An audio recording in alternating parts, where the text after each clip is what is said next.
Always a tough decision to change halves, but in the best interest of the team, I thought that it was necessary. How much of it had to do with Mitchell's night out? I think we took everything into consideration. I think that I've spoken to Mitch a number of times throughout, or before I made the decision. And again, you know, after speaking to him, I just knew that the right decision was to leave him out for game one. And that's not to say he won't play any further part in the series, but with Trent Hodkinson and Josh Reynolds playing extremely well, they're playing in the team that's leading the competition. They're in career best form. I thought it was important that we had that combination there, and I decided to go that way. Was Mitchell's heart in it? In terms of playing, did he want to play on it, or was he just? Oh yeah, I think everyone is desperate to play. I think that he's a wonderful man, and he's made an error, but he knows what he has to do, and I know that he'll bounce back. And I think, you know, to go back to the Roosters and play a couple of good games for them, I think is probably in his best interests. And to get himself confident again, and I think that if he does that, then we'll see what happens from there. How did he take the news? Oh, look, I think like everyone, it's not a phone call you want to make, and it's not a decision that you take lightly, because you know that it means a lot to pull on that blue shirt. So, yeah, I mean, he understood the reasons why. There's a number of reasons why. But at the end of the day, we felt as though that was the best interest in the team. So he supported that, and I know that you know, we'll communicate with one another, and I'll continually stay in touch and see how he's going. Do you see it as a gamble to take a rookie halves pairing up to Suncorp in the 100th Origin match? Oh, look, I think in terms of a gamble, I think it's always a calculated gamble. I don't think you ever throw someone in without thinking through the whole puzzle, and for us, it's not about you know, while we all want short-term success, I think, you know, part of my job is to create a team that is not only going to sustain pressure for the short term, but will build success for a long period, and that may take time, but we know what we need to do, and we know that what we've done is right. Can this team end Queensland's dominance? Look, I can't answer that. I can only answer this, and that is that this team will be very well prepared. They go up there and give it their all, and if they do that, we'll give ourselves an opportunity. You can never promise victories, but all I know is that you can prepare a football team as best you possibly can, and if you do that, you give them every chance to play well. What guarantees are there beyond game one for the halfbacks, selection-wise, if any? I haven't thought about that. I haven't had an opportunity to speak to Trent, you know, other than to say congratulations, well done.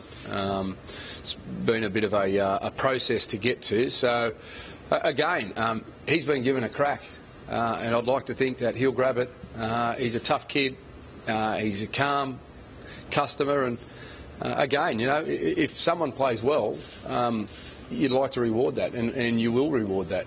That's what it's about, grabbing your opportunity and making the most of it. So there's no guarantees in it in terms of Mitchell coming back, as there is no guarantees of anyone in this team, you know, being sort of you know, being automatic. I think we need to know that the performance comes first, along with your attitude and your desire to be here, and if you've got that, then the opportunity will be there for you to play in the New South Wales shirt for a long period. What upset you most with what he did? Like, so obviously you've been upset enough to drop him. I mean, some people think it was a fairly sort of innocuous sort of thing. What upset you the most to drop him out of the side? Oh, I think that you know, without going into a lot of detail, we had a camp in January where we discussed a lot of things, and I think everyone was quite clear on what the requirements were. Were you thinking of dropping Mitchell before the incident? As in... dropping him before? Yeah. Were you looking... No. Laurie, Mal's had to have a bit of a crack at the New South Wales boozy culture in their announcement last night. What did you make of that? I didn't hear it. What was it? He just said the boozy culture. Correct. What did he correctly say? Because I don't know, mate, because I've been caught in that situation before when you comment on something without knowing and you look like a goose. So, yeah, unless I know what it is. I think he said that Queensland don't need to have a booze ban because they all respect state of origin. And the jumper. And the jumper. Yeah, well, I'd like to think that's the same with New South Wales. Look, Queensland have had issues too, so let's not beat around the bush. It's not just New South Wales. But again, you know, I know what I have to do and I know what I want to do, and I know that I'm quite comfortable in everything that I've done. So we'll see what happens. Will they have a curfew in Coffs Harbour? A Will curfew? They have a curfew? Oh, they always have curfews, yeah. Laurie, does Mel have a short memory, given that he was refused service at a bar last year? Oh, look, Mal's a mate of mine, and I certainly wouldn't get into a slinging match with him. And I'm not quite sure what happened on that occasion. All I know is what I can do with my footy team. Queensland will do whatever they want, and it's not for me to comment on. So, but I do know that you know, our guys are always under the microscope.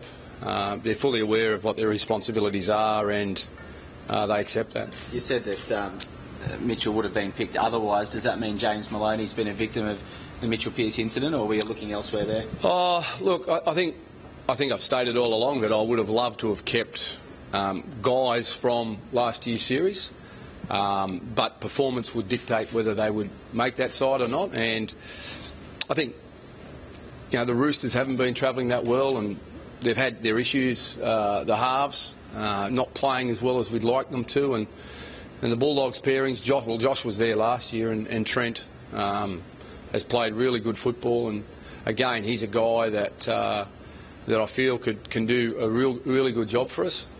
So when you take a lot of things into consideration, they're in form.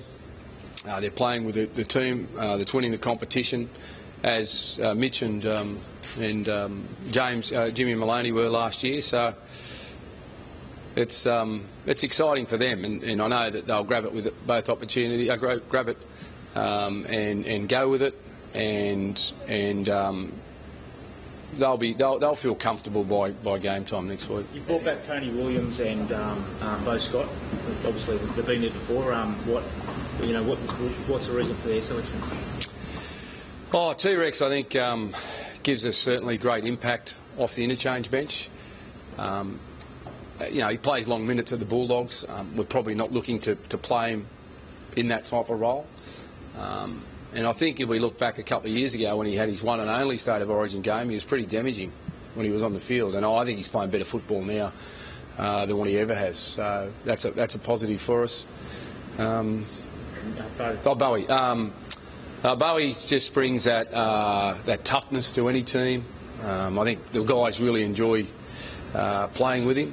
And again, you know, he's an experienced guy that won't be intimidated at all, and he'll thrive on that atmosphere. And we take a tough team in, and we've got to be tough for game one. Got to play tough.